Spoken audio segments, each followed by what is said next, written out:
All right, so good afternoon from Dubai, and I want to welcome our audience today.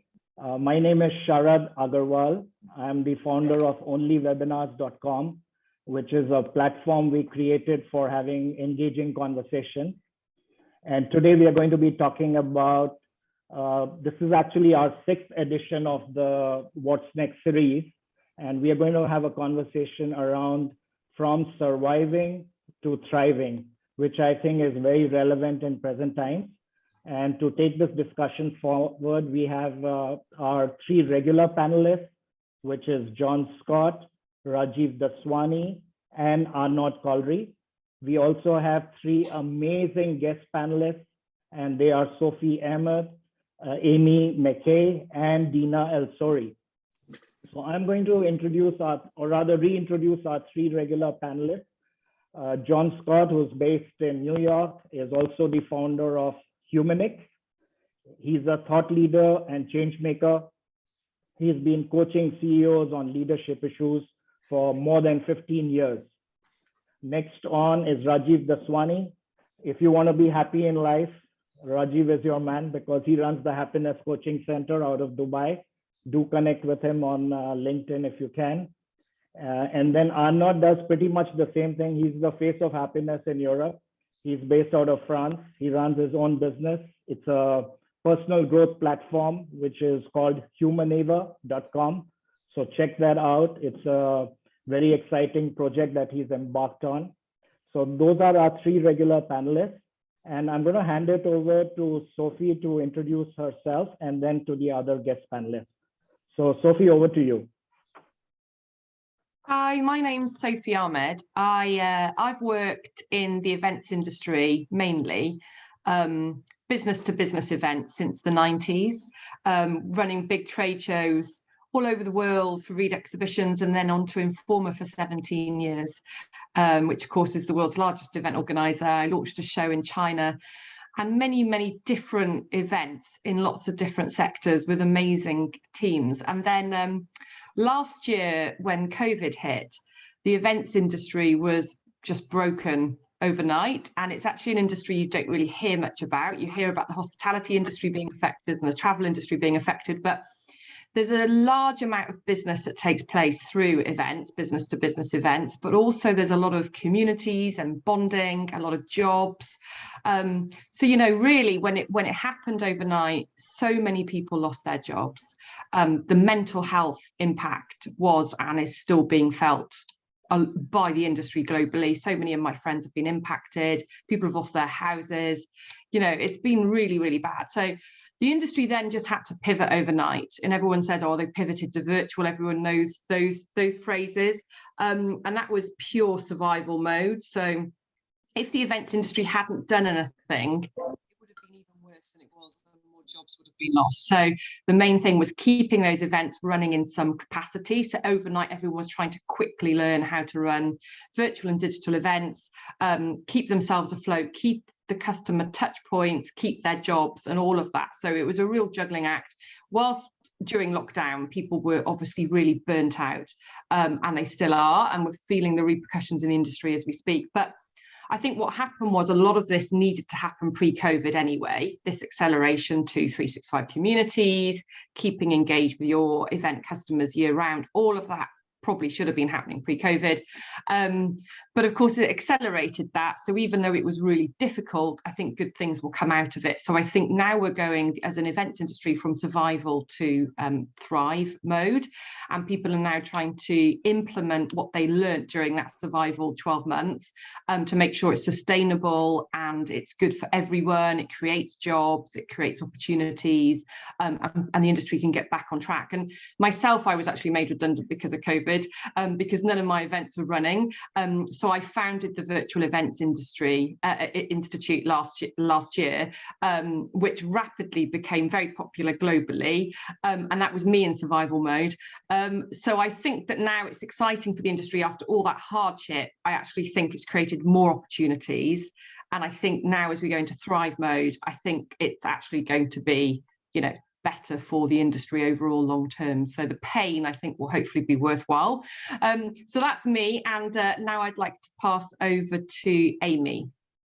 Thank you, Sophie. Thank you all for inviting me. I feel really blessed to be here, and the online industry is kind of, how we ended up all being here together. So my name is Amy McKay, and I help CEOs and executives basically find more time for fun, family, and friends. I help them to reduce overwhelm, and I do that without costing them productivity of their business, because there's always this end goal that everybody wants as well. And we can't be in business if we don't make money. At least that's kind of part of the deal that goes on with that. So I actually started my business doing personal training. I did it after I spent my entire life wanting to be a doctor until my mom died when I was only 20. And watching that was really a traumatic experience for me. So after that, I changed my mind. I didn't want to be a doctor anymore. And then I spent majority of my 20s chronically sick. I had 9 different urologists. I went to the bathroom 30 to 40 times a day. I was miserable and suicidal.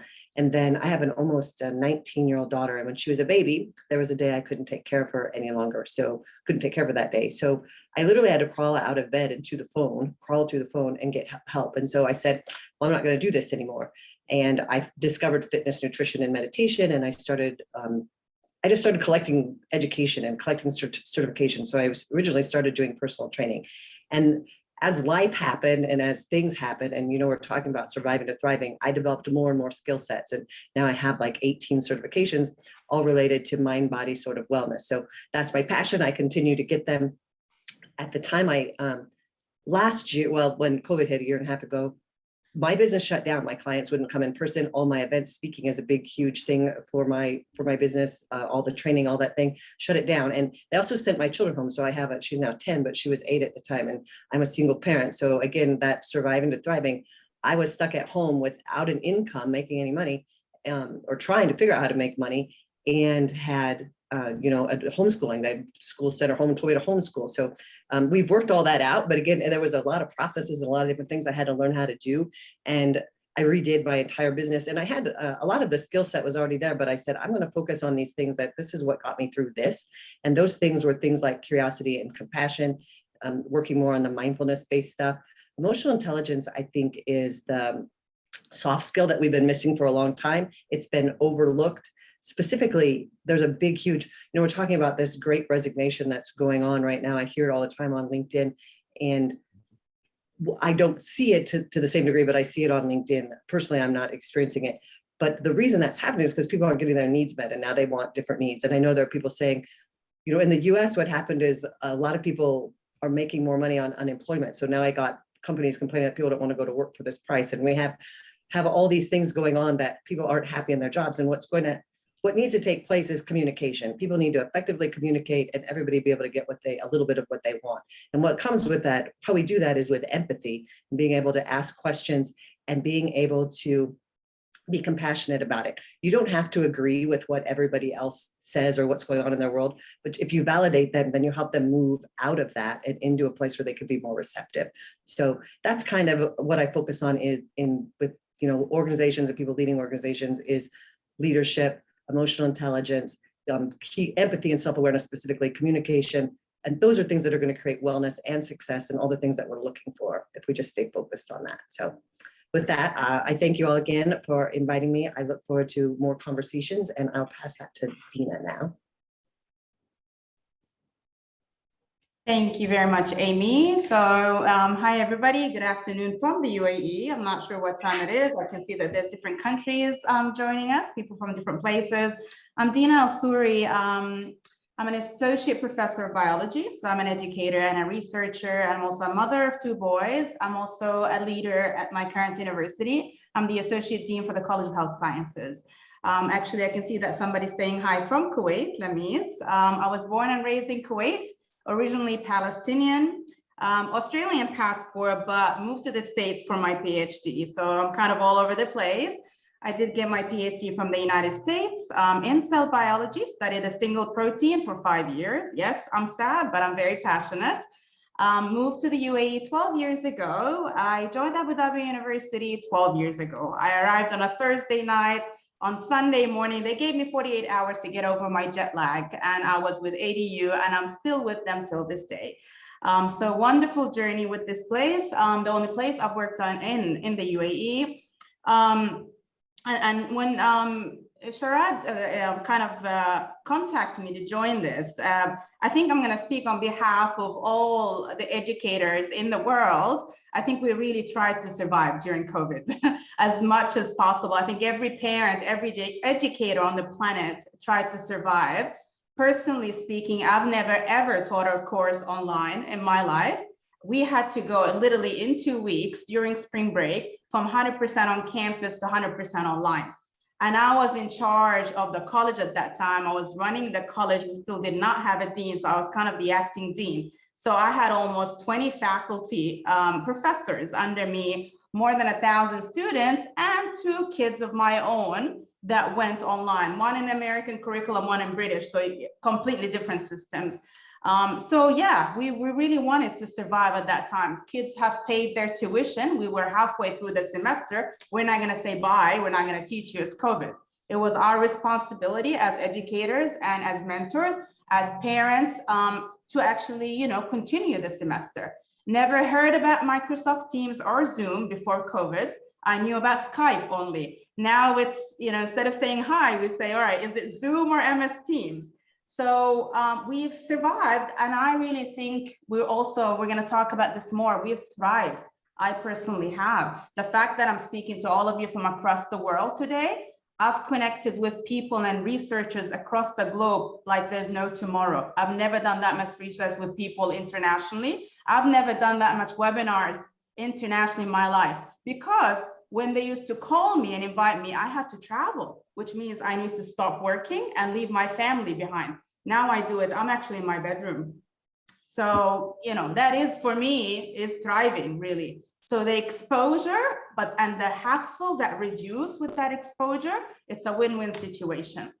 So I'm very passionate, in addition to the boring biology and cell biology, I'm very passionate about women and leadership. I give a lot of talks in that area. I'm very passionate about effective communication. That's something I do on the side. Also about public speaking, a life-work balance, especially for women. I've been giving a lot of talks in that area. And of course, I've got my academic in biology and the biochemistry immunology. Mother of 2 boys. So I teach, I'm an administrator, I run a lot of research, and I'm taking care of 2 boys with the support of my lovely husband, who's probably hearing me right now. So I just need some cookie points. That's me. Thank you very much for everybody. And I'll hand it over to Sharad. Yeah, thanks, Dina. And thank you, Sophie, Amy, for that lovely introduction. Now that the audience knows our panelists, let's get down to the subject matter. I'm going to start with Rajiv, because Rajiv, I saw you recently conducted a poll on LinkedIn where you were inquiring from leaders, what are the learnings of the last 18 months and what are the key steps that organizations need to take going forward. So I'm very curious to know what were the learnings you saw from people who had responded to your poll. So over to you, Rajiv. Thanks, Sharad. Well, it's a very, very interesting topic, right? Because I think before I speak about the poll, I want to quickly talk about, surviving and then moving on to thriving. I think it's important for us to just realize that, after everything we've all gone through, a lot of us have found a way to make it through or are going through it right now. And that's what mankind has done, right? Through history, we've seen somehow we've managed to survive, right? But in the process of survival, we've had to do a lot of, internal work, a lot of internalizing. So I think, Sharad, if it's okay with you, as we talk about some of the findings of the poll, we also start to address the issue of surviving real quick, humanizing that topic, right? Real quick, and exploring the fact that in order for us to survive, there's so many different steps we've taken. Some of us will share some of our experiences. I'm sure we'd love to hear from the audience as well. But one of the key factors that I saw that was really, really important was the importance of inner work during the last 2 years, especially now in surviving, when so many things have changed. We've heard from a lot of colleagues out there who, industries changed overnight. Like Dina rightfully said, suddenly the virtual world opened up. Sophie, suddenly there's a new way of conducting events, and the world started to find ways to thrive. So I throw over the ball to John Scott on surviving. what do you think are some of the essentials that you put in place and you saw your clients put in place in order to start to survive? Thanks, Rajiv. I think, it's interesting. Sophie, Amy, and Dina all touched on such tremendous points that we've all experienced, those of us on screen now and those of you listening to this live or in recording. I think for me, the first thing that was dramatic was that I had a daughter who was graduating university that semester. So her classes shifted dramatically and her work shifted dramatically online. I teach university for the last 26 years or so. So my courses shifted online, but I had, unlike Dina, I had been doing a hybrid. So it was a little bit more simple for me, other than having my California students who returned home, not dial in from the beach. So, so that was quite interesting. I think, you reminded me, Rajiv, of a conversation I had with one of the CEOs I coach when I leaned in at the camera because he was really freaking out about he needs everybody back in the office. Everyone's got to get back in. And there was that knee jerk to just have things go back to the way they were. And I believe it was Sophie that said this initially, which is the ability to adapt and to see the positives and the way that you can kind of go from this is really critical. I think what I did say to him this is May, or April even last year, he said, everyone needs to be back in the office by May. And I leaned into the camera and I said, it's over. It's not happening. And I think that's the point I'll mention before I kick it over to Arnaud. I think that the resistance to change, hopefully for most of us, has been overcome. Embracing new ways of thinking, new ways of connecting, you all talked about this, Dina mentioned this as well, is a wonderful opportunity. And I think the thrive for me personally, and for those that I work with, and for hopefully all of you, is to look at new ways of working, a shift in communication and understanding. And also, I think the point Sophie made was it needed to happen anyway. I think what this did was scrub a lot of legacy behaviors and ways of working that were terribly inefficient and not progressing. And I think although the curve was pretty much vertical, we may have liked a little bit more of a gradual. I think it's given us an opportunity to really embrace new ways of being. What do you think, Arnaud?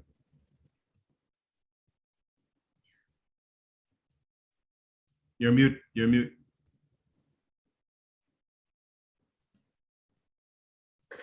Yeah, good. Yep. Yeah, thank you for being there again, my friend. Love to be with you. It's becoming our salon, right? It's a monthly salon. I think I'm gonna think of it as a salon more than a webinar. It's too professional. It's too serious. It doesn't suit me in a way.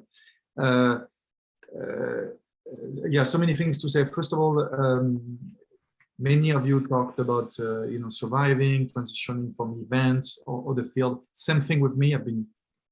I reinvented myself 15 times in 30 countries. So I did quite a lot. But what was interesting again last year when the COVID hit, I just got back from 10 years in New York to back living in France. And at the time I was producing events around the world as well. Everything shut down. I was doing nothing digitally. So again, I had to reinvent myself. And this is when we had this idea, which is now a new edtech startup, Humanaval, personal growth startup, which actually, guys, I'm in Dubai in 2 weeks for that. And so I'll see some of you in Dubai, and I can't wait for the Dubai Expo. Will showcase what we do now. So I can't wait to go back to Dubai for that. So what I loved, and I'll get to a point in a minute, what I love is during the March, April last year is something was at stake again for me and for the world. Something was at stake financially. I was losing everything once again, my whole event business, but something was at stake mentally. Once again, I had to go outside of my zone of comfort. And you know what? I love it. Now I think in a way I'm a nostalgic. March, April last week, I was on the phone, 100 phone calls a day to start a new business. Like all my friends, we had to reinvent myself. When all my fellow French entrepreneurs were trying to get help for the government, every French, because we had a lot of help for entrepreneurs, which was great. But there's a huge burnout coming right now in January in France. It's starting because they can't reimburse the help they get from the government, and they have to reimburse. So the stake, it's something so powerful we don't talk enough in terms of reinvention, in terms of surviving, in terms of thriving. You need something at stake. what I've seen from just what I heard your talk is what happened during COVID and what needs to happen in order to thrive. It's an acceleration of purpose. That's what happened. So we always used to talk about accelerating our businesses, how to accelerate our business. And now we actually belong to business accelerator, EdTech accelerator. But now around the world, there's been an acceleration of purpose. And I say, hallelujah, I love it, right? Anywhere in the world, in Brazil, in Aruba, in Pakistan, in Tokyo, we all the same. We all needed to accelerate a purpose. And I guess that's where I come from when I look at how to go from surviving to thriving. That's Rajiv or Amy, what do you think? Thank you for asking. I completely agree with you that it is a matter of reinvention. I had to reinvent absolutely everything with the coronavirus. And now my daughter, my oldest is, she actually had a great time because she's an introvert. So when they told her to stay home and be online, she was happy. But the rest of us kind of struggled with that. But my youngest is now in a homeschool. I pay someone else to homeschool her. She didn't go back to public school. I hired a business coach, which I needed to hire a coach anyway, but it forced me to be like, okay, I don't have the answers to this. So I went looking for somebody else, like, where do I start over? And I started completely over. I redid absolutely everything. I used a lot of the skill set that I already had to do that, but like you said, reinvented myself and my business, and just being able to just start fresh. And I love the online space. It's given me an opportunity like to connect with all you, but I did something on virtually with some people in Portugal, and there was a lot of technical stuff. But so I want to make sure that I express that the online stuff is awesome. I get to connect with people. I have a business because of it, but I don't want us to forget that we're all human, and that we need the human connection, and that we need to still stay connected to community. I support local businesses. I go out of my way to support local businesses to keep them in business. And I just think it's an important part to remember that, yes, it's phenomenal that we have this opportunity. And like I said, I would be lost without it. And I did, like you said, I had to start all over, completely redo business and entirely new market, new everything. But I asked for help too. I mean, that was an important thing to remember, is that I tried to do things, a whole bunch of stuff on my own. And like the homeschooling thing, they sent my youngest home, and I had homeschooled my oldest when she was much younger in grade school for a couple of years. So I knew that homeschooling didn't look like that it didn't have to look like that. And it didn't work for her. So I did it that way, then I did it another way, then I did it a third way, and then I hired someone to do it in the fall. So it was a continual go back to this, does this work? Does this work? What works for her? It's that self-awareness piece, and that being really tuned into what works for me, what are our values, what do I want to get out of it, what is that? And that reinvention comes with really having a high level of self-awareness and conscious decision making. Otherwise, I mean, I could have been forcing stuff that wasn't working. Instead, I said, well, this doesn't work, we'll try something new.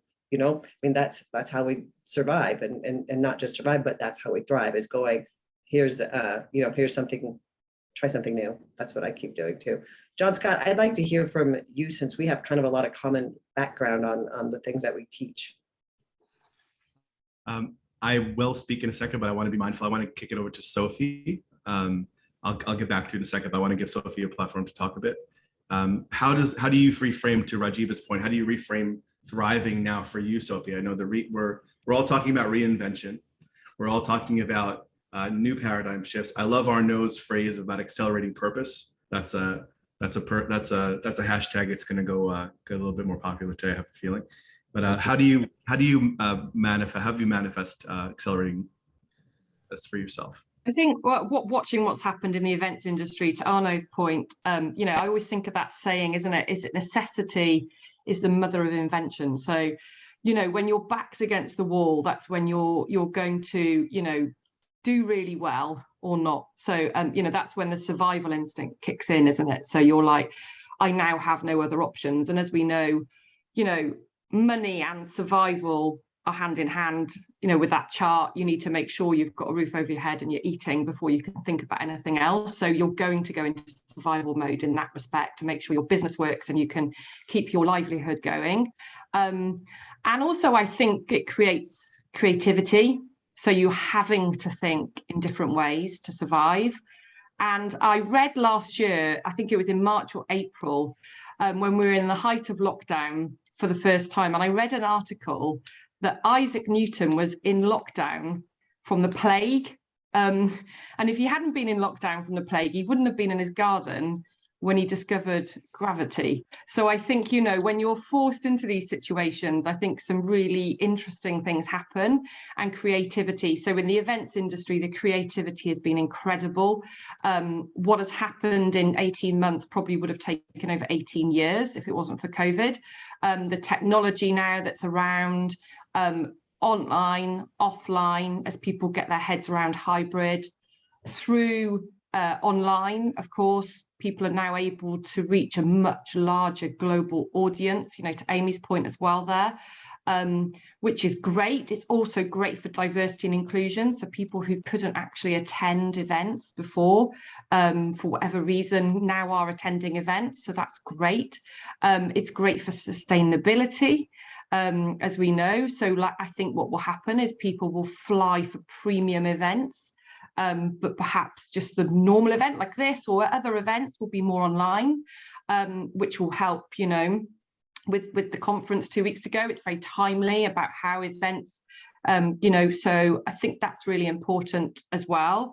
But I think this sort of necessity is the mother of invention. I think that is the key thing right now. So whatever sector you're in, every sector has been accelerated in some way because of this global disruption. And to your point, Arno, it's everywhere in the world. Every single country is affected. Every sector is affected. There's not one person in the world who's not affected from the pandemic, which is daunting, but also maybe exciting if we can look at it from a different angle, that we're all in this together and good things are going to come out of this. So sustainability, creativity, you know, diversity and inclusion, you know, all of those things.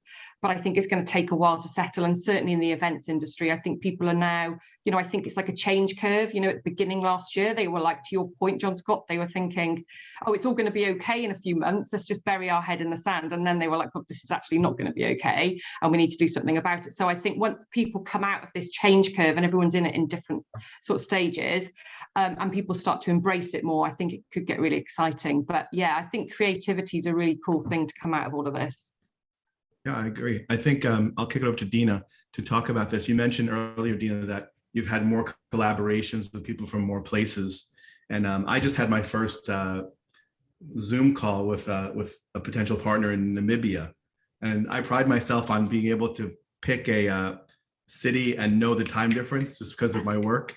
And I'm like, Namibia, I don't know. I have to like look it up on my phone. So, you know, in this global village that we're putting together in a more succinct way, how do you find this has related to your particular work and life and thriving capacity now? So yeah, I would totally agree with all of you, definitely. One interesting thing is how people deal with change. You know, when you're talking, and I'm thinking about the past 18 months, how people were resisting going online, right? I mean, we had students complaining, I didn't pay to get my degree online, especially undergraduate students, they're not postgrad. And now it's the opposite. The challenge is to bring them back. They're fighting us. They're too comfortable. You know, Amy was saying about introverts. I had students that never spoke in class, but they're actually comfortable behind the screen. But guess what? They still don't want to turn cameras on. So one of the major challenges also back then, Rajiv knows we had a full episode on this. For the past 18 months, I would teach classes of 40 to 50 students where I'm the only one with a camera on, it's a black screen. But guess what? It's an opportunity for good teachers to stand out. I kept saying that. A lot of my colleagues were complaining. I said, no, this is a big challenge. If you can engage a student that you can't see or hear, then you are a good teacher. And oh man, what we had to come up with the past 18 months just to wake them up, because they're on the bed. They're probably in their pajamas while we're lecturing and I'm all ready and, you know, my coffee's ready. But, you know, these tools, as you said, John Scott, you've been doing hybrid before COVID. The tools existed. The platforms are there. We just never used them. But now, you know, Microsoft Office, I was using 1 or 2 tools out of this gigantic platform. Now I know there's much more to use. So the tools for engagement, for the quizzes, we use the lockdown browser during exams that, you know, scans their face. Any movement shows that there can be a chance of academic integrity. So that's amazing. And for us, the biggest advantage now in the education, higher education, is we can do distance learning from where we are. We're going to start exchange programs, and students don't have to travel that much. We can cater working students, and that was a problem before because they couldn't come physically to campus. So we're catering online programs to working students as well. So it opened up a lot of doors for us, and that's as far as teaching.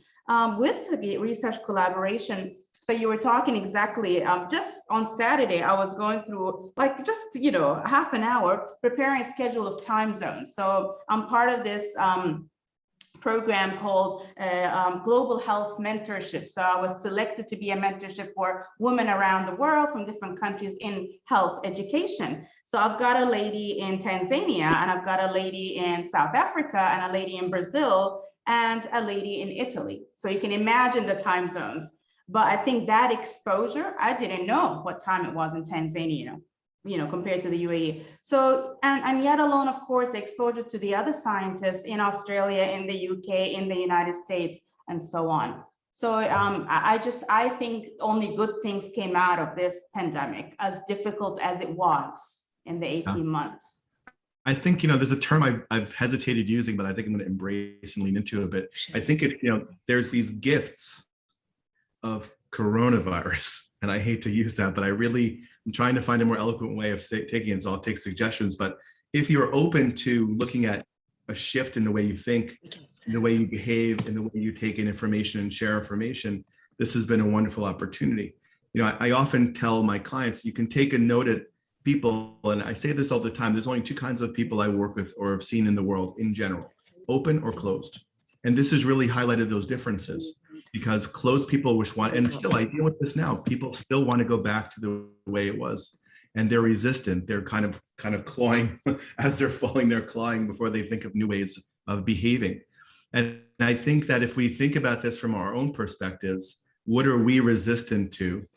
And how can we really understand and I say this from a body language perspective, leaning in literally when we say, I've never done that before. And my friends have heard this before many times. If I say I've never done that before, I'm curious, right? I think that it was Amy who mentioned curiosity. Or if I say, I've never done that before. And you see that very visibly, especially now because we're talking on webinar and video, but you'll see it in person as well. So I'm curious, as we move this now, perhaps Sharad, we can kick it over to the audience, see if we have any comments. Yeah, I just want to give a quick shout out to some of our past panelists who are also in the room. Laura Everest, thanks for being here. Susan Furness, I know you're around. And Shibon is also here. And when I talk about Shibon, I have to talk about Rumi. And I made sure I had 2 lines from Rumi for today's webinar. And it goes like this. Yesterday, I was clever, so I wanted to change the world. Today, I'm wise, so I'm changing myself. I think it's time for leaders to do a lot of introspection, because COVID gave us that opportunity, and to change, reimagine, re-engineer, reinvent, whatever you want to call it. This is a time for all leaders to now manage their businesses with a different toolkit, which embraces all the learnings. So I'm sure Laura Everest and Susan and Shibon have a lot to add to this. So if any one of you want to come in, just let us know through the chat or raise your hand, and we'll get you in on video to ask your questions. Meanwhile, I'm going now to Arnaud to tell us what's happening in Europe with respect to COVID, because I'm reading in the news that UK and Austria and some other countries are again noticing a spike in numbers. So is that going to take us back all the way, or what's the story there? Arnaud, do you have some facts on that? So I am Arnaud for CNN reporting live from Europe. I certainly don't have the whole global perspective, at least the European perspective. But what I can tell you is, what we've seen in Australia, right? What we've seen in New Zealand, right? Politicians just really scare shit of what people thinking, and just they all, it's for me, it's a political work. It's a strategic, right? Am I going to be re-elected if I if I confine people, or is that what they want to hear, the majority of people, or not? It's only my personal view. So on this personal view, people were so against confinement at the beginning in Europe, so against. And now they start, no, it's better to confine. And I mean, we've seen it. I put my 3-year-old kid in a Montessori school, right? Very creative, as you all know. And then the other day, there's only 100 kids in the school, right? One kid got COVID after 2 weeks of vacation, because in France, we have every 6 weeks, we have 2 weeks vacation. The day after vacation, they closed the whole school for one kid who apparently get COVID and I'm like, and they closed the school again for 8 days. When other schools, they don't have to do that. It was not the protocol. You don't have to close all classes. You have to, especially 3 years old. I mean, and then, some 3 years old are scared. I'm like, why scaring? So all over Europe, there's a big scare. And then, and what I found out also in Europe, I'm talking for France, but I think in some similar, people get help from the government if it's confined, if they close their restaurants.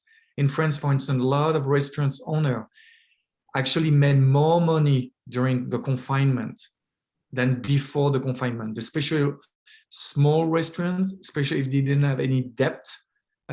So some actually business owners are playing with it. Some salaried are playing with it. They actually want it. That's what I'm saying, right? I don't talk from a medical perspective. I don't know what's best from medical perspective.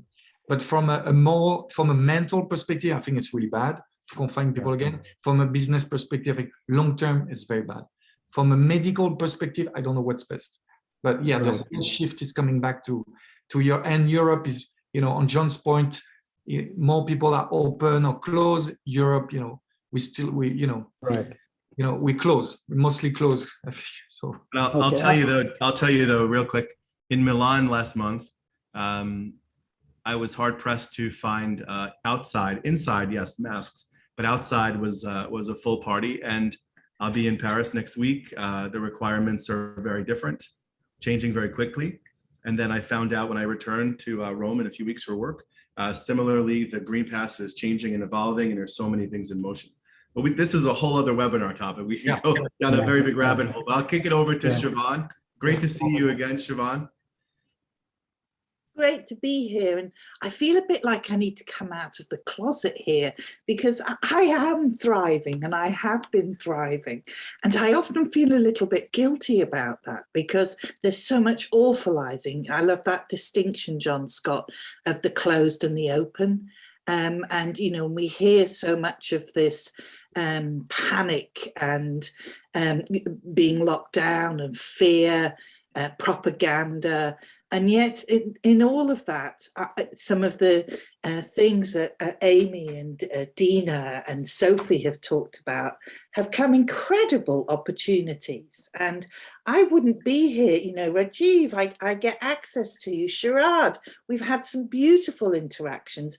These are all things that I would never have had access to before. But I think the biggest thing, and it was something that both Sophie and Amy and Dina referred to, is this notion of the soft skills and the opening of EQ. And we're now having conversations, I think especially around spiritual quotient as well, and spiritual intelligence, that would have been taboo 2 years ago. And now we can start, having these conversations. So for me, it's very much the Leonard Cohen, the cracks appear so the light can get in. And, there's a whole new awakening. And so when you asked your question, I immediately thought of our gorgeous Susan Furness. And, the first answer is we talk in. We talk in first. And I think that is one of the things, the opportunities that's opened up, and why there's that potentiality of thriving across the world. Great insights. Beautiful. John Scott? I'm curious on this to get back to Sophie. I think that when we talk about these changes that everyone's in the midst of, I'm curious how, I'll kick it back to to Dina and Sophie and Amy on this. how, if you can give me one example of how this has accelerated from a thriving perspective, the way you go about your day-to-day every day. Just give me one example, perhaps. From a work perspective, I think that it's in the events industry, we're just doing loads on 365 communities. So before with events, you just had this explosion, didn't you? And that was it. So, but what's really exciting is this 365 community. It's something I've always really been interested in because I'm from a small town in Wales. It's a really small community. In fact, my oldest friend in the world, I introduced to Sharad, and she's speaking on your session tomorrow. And I went back there on the weekend. Everyone knows everyone. It's such a community. And I love the fact that it's being used more in business now as well. And I think that links to this sense of belonging, you know, this sort of tribal feeling that everyone wants to belong to something. And I think that's something that events before didn't really leverage. And I think that it's a shame because, you know, there's so much more you can do once you have that events community. You can bring people together. So from a day-to-day perspective, I really like that because I'm in touch with people more than I would have been through technology, through webinars like this, through whatever the means, way more than I would have been pre-COVID. So, and I think that's also really important for events as well as on a personal level. So, you know, we did Zoom quizzes with my family, and I had my dad and my stepmom in their 70s doing these Zoom quizzes with us during lockdown. And that was lovely because we actually spent more time together with as a family than we would have done. So from every level, I just think there's more opportunity to build our communities, and definitely in the events industry, and it should have been happening. So I'm excited that it's happening now. Great. Thanks, Sophie. It's interesting too, because you said about connecting. We had a virtual Mother's Day last year with like 50 people on screen, which was comedic at best, as well, just getting people connected. Amy, what's a way or two that you've seen things pivot in to a thriving perspective from your perspective right now? Both personally and professionally, I've always, I've been practicing meditation and mindfulness for a number of years, and I find that I'm much more intentional and mindful, like I always said I was going to be, with what I choose to do and who I spend my time with. Like, because now the internet, I can be so easy to be overwhelmed by it. And when you're online for marketing purposes, I'm very, very selective about what that looks like. I'm very intentional about the time I spend with my children. It's not that I fear that life is short or that I don't worry about getting the coronavirus. I don't worry about any of that. I care about what I do day to day and moment to moment more than I ever did, and choosing consciously where I really want to spend my time. So that's definitely both personally and professionally. Yeah, that's wonderful. Dina? Yeah, I mean, I'd say it over and over again, exposure to the world. Most of our events at the level of the university were either within ADU or maximum within the UAE. Now, anything we do online is open to the entire globe. We've never had that much exposure before. So that's at the professional level. At the personal level, I must say, also agree with Amy. I mean, I got to spend so much time with my family. I don't think we've ever had 3 meals together as a family before COVID, you know, breakfast, lunch, and dinner. And this has been amazing. And for me as a mother, one of the most precious moments also, I was able to see them while they're learning at home. I was never in class with them, so I witnessed what the teachers are delivering. And you know what? I came to find out about the gaps that they need help in, because I didn't know there are areas where when the teacher asked, and I thought that my son would automatically answer, but he was struggling in certain areas. So also I came to find out what to focus on as a mother, because I'm literally sitting with, because I'd be teaching or running a meeting and they were both around me. So that was another, definitely a big advantage. And of course, as Sophie said, the family connection. As a Palestinian, I've got family in every single country in the world. We never met like this. So we were able, we had a family member who was going through cancer at the same time. So it was so nice that we were able to see each other at that time during a difficult time where everybody is just in one meeting. So that's my experience. I want to kick it back to Rajiv, because, you know, I keep seeing this thread through everything, Rajiv, and this is going to be the least surprising thing that we can share, but I see this thread of mindfulness as an accelerator to this thriving mindset and this reality that we're hopefully all experiencing and moving towards more regularly. What do you think about that, Rajiv? Well, you know what, well said. I know Amy just mentioned it as well, and from the chat, you know, you guys have all been very active, and I'm trying to man the chat as we all talk. But absolutely, I think one of the imperative steps that everyone has taken is with this time that we've received is start to show up more consciously. So inner work seems to be very central. Everyone is now stepping into that space, or a lot of people are stepping into that space right now. And they're seeing, you know, Amy, I know you speak about mindfulness and you've been practicing it, but now, you know, for the first time, we're hearing, you know, the corporate space understand the value of what they used to refer as soft skills, right? What they used to refer as, when we talk about, you know, we talk about EQ. Well, we all know EQ is part of being human. We have to bring to the table, right?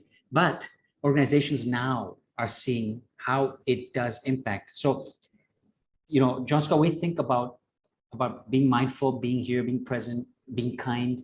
We start to also talk about all the other things that we've all known for so long, but haven't been applying at work. Yeah. And so moving these soft skills that were defined, and I don't like to refer to them as soft skills.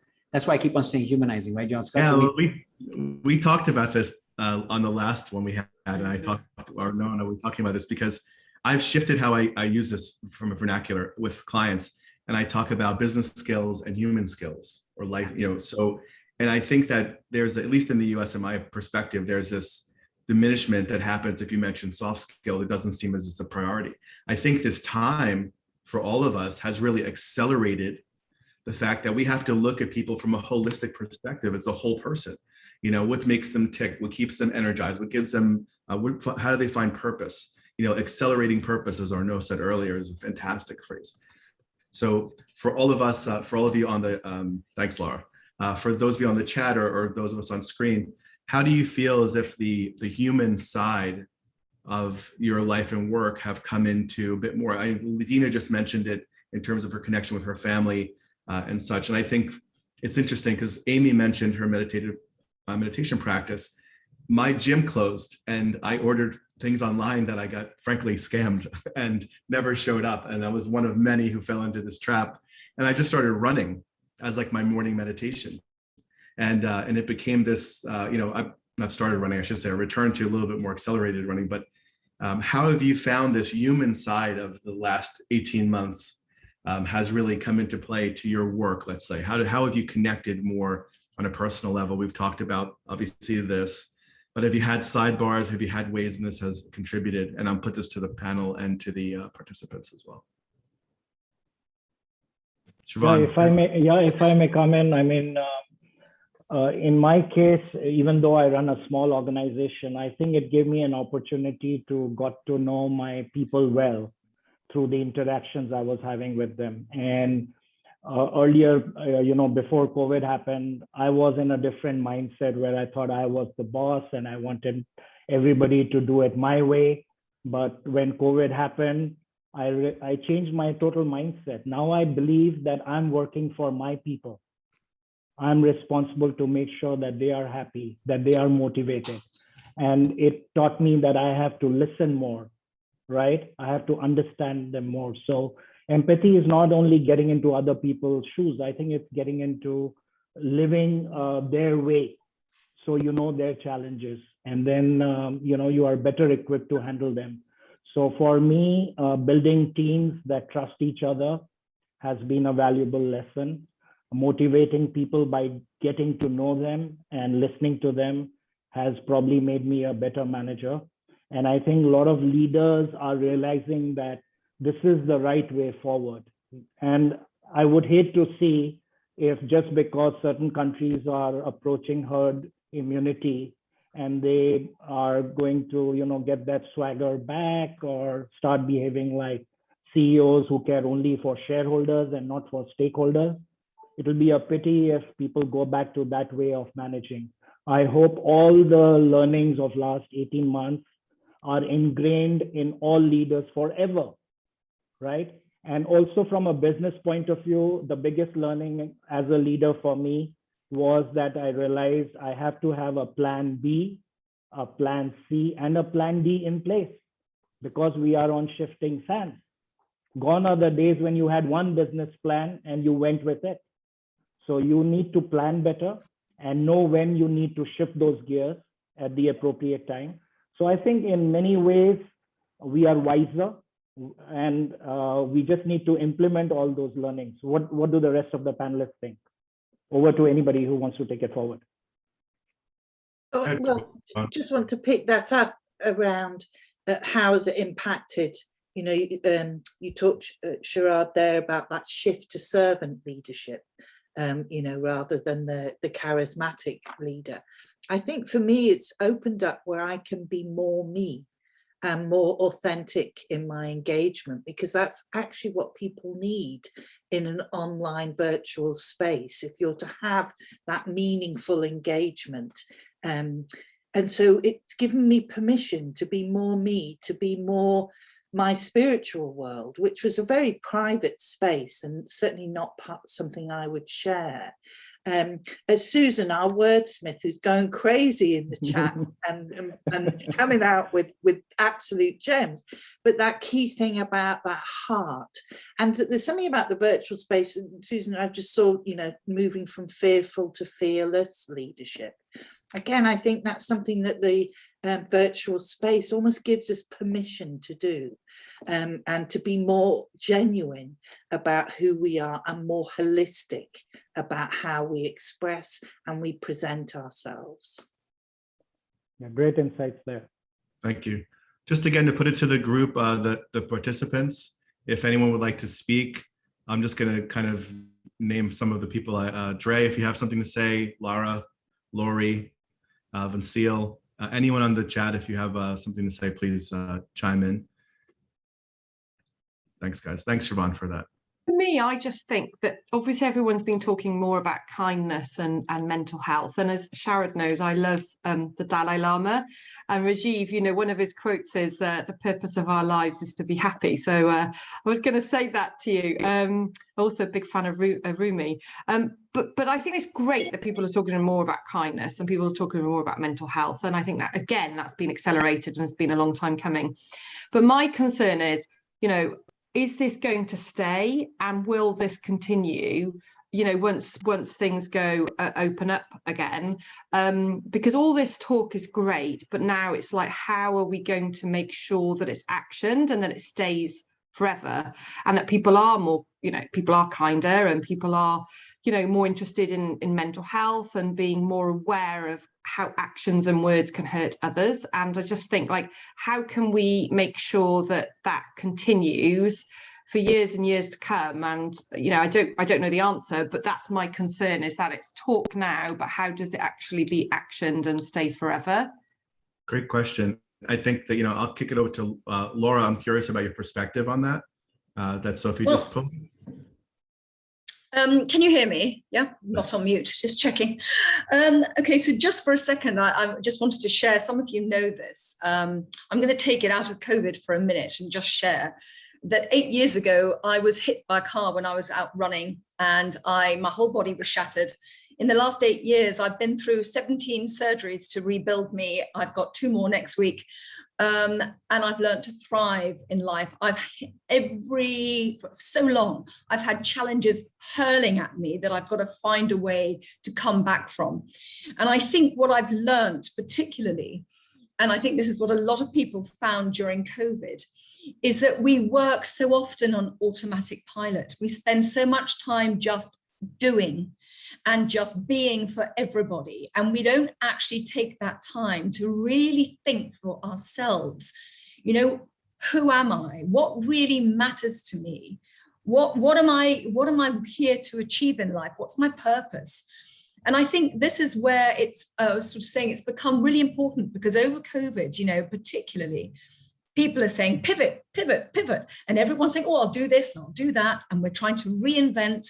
And sometimes we get it right. And sometimes we've got to reinvent and reinvent. And that's great. But then we've got to consolidate that. And we've got to say now, okay, so what is our purpose? What are we here to do? And what are our strengths? What are we great at? How are we going to align that to make things happen? I've worked with so many leaders who have got so much experience and they've spent so long being in their business and being part of their business that they've forgotten who they are and where their unique value is and where their team's unique value is. And I think, you know, it's brought it all to forwards to say, let's start appreciating the diversity in people. Let's look at what we stand for, what we believe in, and how do we align that so that moving forwards, you know, at the end of the day, people's perception of us is what we put out there. So culture really matters. And it's how are we defining that now? What are we going to put in place with our values and our behaviors to drive things forward so that we're really thriving? And I do believe we can prepare to get the best out of life in that respect, because I've had to do it so many times. Absolutely. Thank you so much, Laura. I'm going to ask Arnaud to jump in. I think when we look at this, you mentioned something, and Sophie did as well. I believe the challenge that we're going to face is from a group that enjoyed or didn't want to examine and slow down, to Laura's point. And to Sophie's point about sustainability of this change, some people found comfort in the distraction, right? They didn't have to really look inside.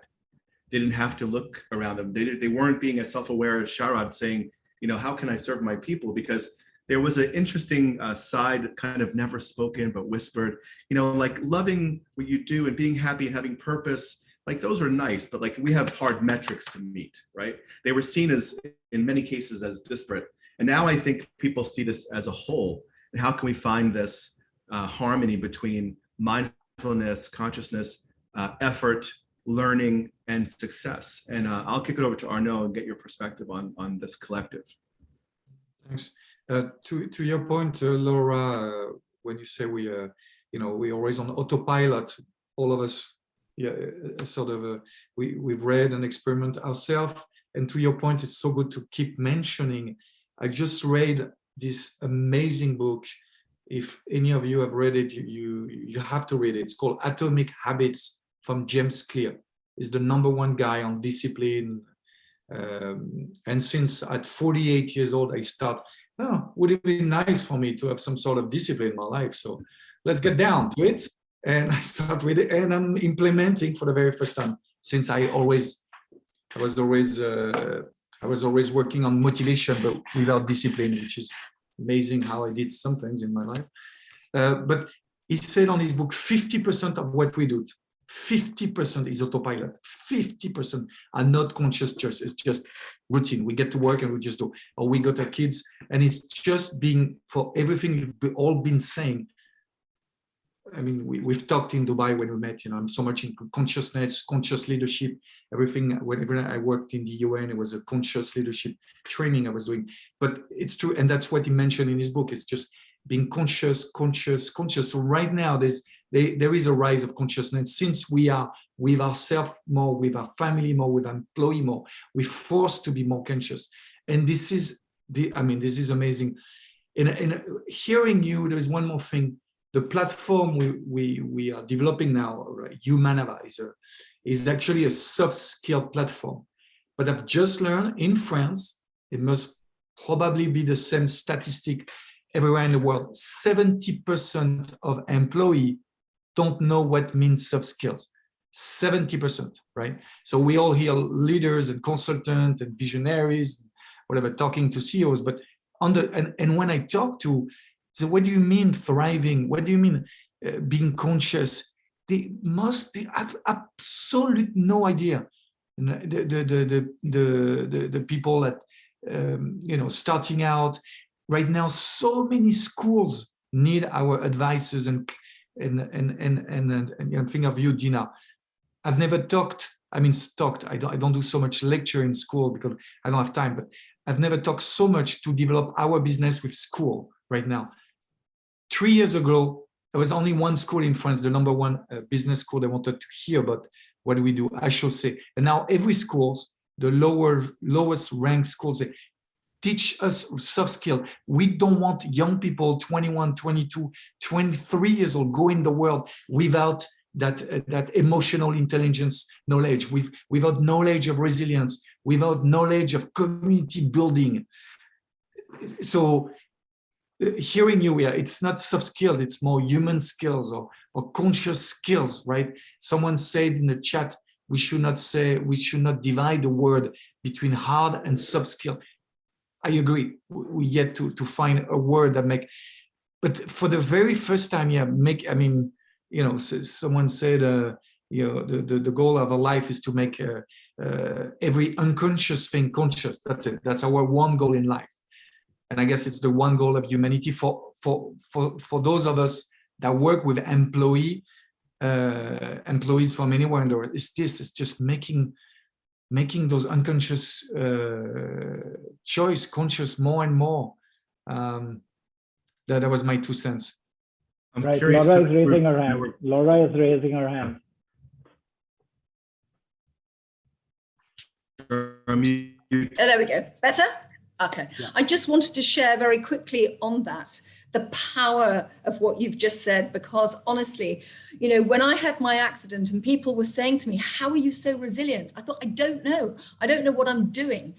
And that's why I did so much positive psychology and I became a Gallup strengths coach, because what I realized is that we all have an incredible amount of inner resources that we use unconsciously. We don't really appreciate all these things that we've got. And it is unconscious. And it's only when you start to realize what those things are, once you do, and you actually tap into those things and you consciously work on them, there is huge power to achieve things that you didn't know you had. And I have done this again and again and again because I've learned how. But as you rightly said, Arno, so many people have no idea. They assume everyone does what they do. And they have no idea this huge power that we have ourselves to make things happen. And so we're so unconscious. But when we bring it to consciousness, wow, it's just made a huge difference to my life, I have to say, and to hopefully how I can help others. But really, I love that. Thank you for sharing. That's yeah. awesome. Thanks, Laura. Point about, by the way, about what Arnaud said in the schools. I can tell you that Jen is doing a mindfulness program in preschools now, where they've been so accelerated in getting feedback from the parents that they want someone to come in and do mindfulness training to 3- and 4-year-olds. So I think, to Sophie's point about sustainability, with all due respect to those of us on this call, we're the future generation, and we can see this from our students, right, Dina, and those of us that teach. We see that future generation coming up, and I think Arnaud was saying about being distracted and being engaged, and we have a group of a population in our group that's lived on this, and they've, they're not wanting their cameras on. And that was the requirement, by the way, for my class. Like, there was no option to have the camera off. You need your camera on. I need to see your face on the camera. It met with great resistance at the beginning. And it's a great opportunity to see how can we make this sustainable, these changes sustainable. So, Sharad? Yeah, I see Dina raising her hand. Dina, over to you. Yeah, thank you. So I have two kind of concerns, and maybe I need everyone's, some people's feedback on this. That, one of the things that Sophie had mentioned is about mental health. I've never heard students open up to the extent they had in the past 18 months about their mental health issues. I don't know if it's because they're struggling more or the fact, again, they're talking behind a screen. We're very close. I love my students. We have a great relationship, but usually it doesn't go that far where they tell me about their personal life and what's happening. It's more academic advice. But I did more one-on-one counseling. Of course, I'm not even authorized, but I felt like I had to because nobody else was listening. Students, thinking about, suicidal thoughts and serious issues, but a lot of it, again, they were not comfortable turning on the camera. They wanted to talk about it, but they didn't want me to see them. I wonder, because in January in the UAE, we're supposed to be 100% back on campus, nurseries, schools, and universities. So far, higher education is still in between. So I wonder if that's going to continue. Are they still going to be comfortable coming up to our offices and talking to us? Obviously, I spoke to a lot of faculty about this.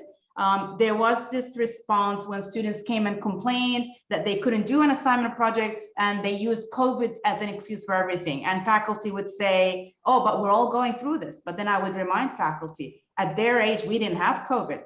We didn't have a lockdown. We weren't actually being taught over a screen. So that's my number one concern. And obviously the other issue that I currently see it as a problem, and we're suffering from So the idea of bringing back people. So for example, 2 weeks ago, we had our first real town hall meeting for the university on campus, but then they threw in that option of the hybrid, that it's going to be obviously aired live. Our auditorium fits 600 people. We had 15 faculty only 15. And guess what? A lot of them were on campus, but in their offices. So they just didn't want to come down. I found that shocking. I was the first person to run, of course. I'm such an extrovert. So for me, actually, that was one of my struggles during COVID. It really hit me not being able to be around people. But did you face that issue? And how do you, now what I do in our events, I tell my team, don't even give the option of hybrid, which is selfish because some people actually need it, right? Some people actually are sick or out of the country. But because once you put that hybrid option, I feel people are more comfortable, at least here where we are. So I just want to hear thoughts if you had this issue and how do we overcome this now since we are thriving and we are moving forward. Thank you. You I'm bring going up to a let- big issue. Yeah. I want to go to Amy, I think, because she's best equipped to answer this one. Amy? Well, I am a supporter of community. So I love the online space. It has done wonders for my business that I didn't know was possible, but I think that we have to find a balance. There's definitely a balance between the convenience, which is awesome, and having I have a 10-year-old and a 19-year-old. So I have one that's, tried to do online school and tried to do these things. And now we have a homeschool program and one that loved the online space. So I like to see that, we do have an issue with people not wanting to leave their homes now. And I think we're going to have to really, again, it's going to come back to being creative and being curiosity and being compassionate about it, find out what's going on to get them back out. I don't think people are truly going to be happy sitting behind a desk at a laptop the rest of their lives 24/7. I don't think we are human beings. We are meant to have a sense of belonging. And yes, this is amazing. And I traveled to Denver and it was very stressful to travel to Denver for work. It was a whole lot of work because I haven't hardly traveled. And I was like, oh my gosh, this is how life is going to be. I've gotten used to sitting here at home.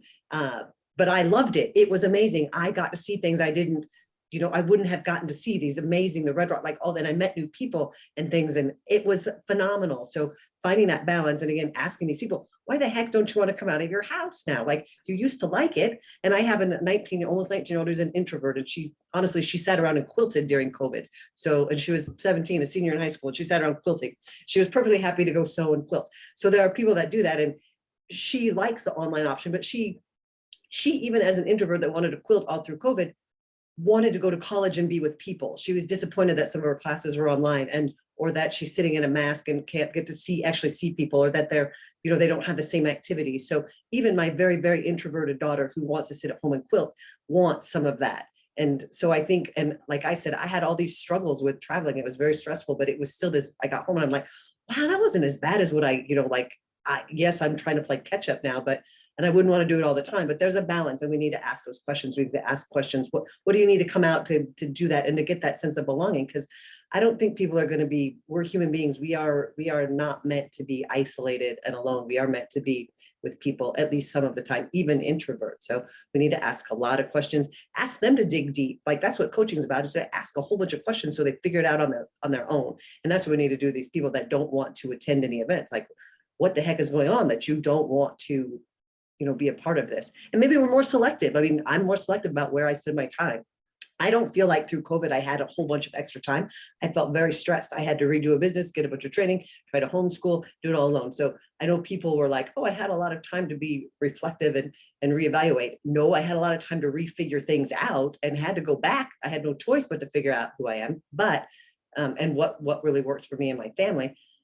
And we need to do that for everybody else, is get them to figure out what it is they really need, or how are they going to thrive? And it's not going to be sitting at home all of the time. What is it to get, what events will they go to, and what ones matter? And I wasn't in the corporate world, but I know people are like, we don't have to have a meeting for everything, right? So let's be selective and let's be like, hey, this is what we do online and this is what we do in person. Now figure it out and ask questions about why they won't. So that'd be my best. There's got to be a balance. It can't be we're online all the time, and it can't be. Amy, the answer was when I came upstairs and I saw everybody in their office instead of the auditorium, which is literally just, a few steps down. they said, well, you know what? It's the same outcome. I'm hearing the same information while I'm actually doing work. I said, it's the first time ever we were invited all after 18 months to see each other, but they did not see the significance. It's a matter of convenience now. Why should I go down and waste my time? I think That's that what I'm worried about.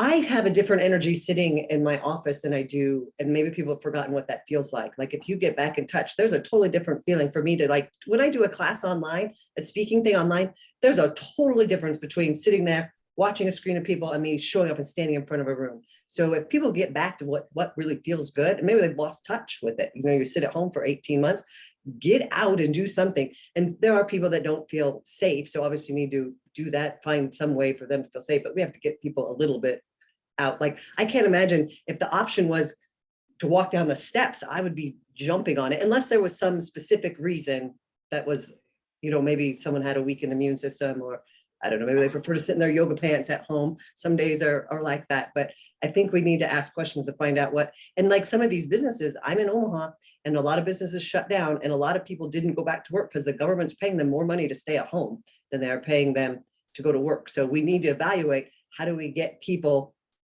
motivated again? Like, what is their, going back to like your passion and your purpose, what is your passion and your purpose? Because maybe if we address it that way, people will be like, oh, that's right, I did used to like to do that and I did love this part. So maybe if we go back to that, that'll motivate people to step out again. Yeah, thank you, Amy. We have Matt from the audience who had some comments. So Matt, this is your chance. Please take a minute because we need to wrap up after your comment. Okay, yeah, hi everybody, greetings from Germany. I'm actually a former UAE, what do you call it, inhabitant. I lived in the UAE more than almost 30 years ago. Actually, Rajiv and I went to school together. So we haven't connected really yet. We'll talk tomorrow. I just wanted to say that one comment that I wrote here was about the financial aspect of the Corona madness. And by the way, here in Germany, actually things are worse than ever, just for your information, because a lot of you sound like it's all over. That's not the case here. But yeah, so what I actually do professionally, I coach people on 3 topics: motivation, mindset, and income. And income is a big part of it. I help people to understand what kind of benefits there are in the financial market, how easy it is to gain income and the continuous income from the stock market and also from cryptos. It's gaining more and more interest now. I've been in the crypto business for a long time. People used to think it's all about selling and buying drugs and weapons online. I haven't done any of that. So what I kind of discovered or learned, this was actually very good for me. So actually my business has grown during, or partially because of Corona, is that people have realized that yeah, you know, jobs and also small businesses and so on are not so reliable anymore financially. Things can get very bad very quickly, and it's maybe not a bad idea to have some other options to generate income. And that was something I think was actually a positive outcome, because not just because I got more clients, but because I want more people to understand that you don't necessarily have to go to a job you absolutely hate. You can do something else, maybe start your own business. And if you need funding for that, then the financial market is an option. Yeah. So that was kind of my 2 cents that I shared here in the chat. Yeah, thanks, Matt. John Scott, I'll give you the last word and then we will close because we are 75 minutes almost into our conversation. I'm going to make it very succinct. And you know, I touched on this before about how we used to be very popular to separate happiness and mindfulness and love and humanity from business. And I will end with this quote, and it's by my favorite, no offense to Rumi or anybody else. When all your desires are distilled, you will cast just 2 votes to love more and be happy, by Hafiz of Persia. So that's the guide for me as I look at all these opportunities and challenges. And I hope for all of us, so we all take that as a guide for us to love more and be happy, because I think success comes through this, not as a nice to have addition. So that's my last word. Great, thanks. I don't think anything else needs to be said after this, other than a big thank you to all my panelists. You've been awesome, awesome, awesome. We've created great memories. Thank you for to the audience for investing your 75 minutes with us. And we enjoyed this conversation, this interaction with you. And we'll see you on the other side in the next edition of What's Next. So stay tuned to onlywebinars.com, and we'll announce our new webinar there in the next couple of weeks. So thank you all, stay safe and be good. And let me say bye and give everybody a chance to say bye to our audience. Bye-bye. Bye. Bye. Bye.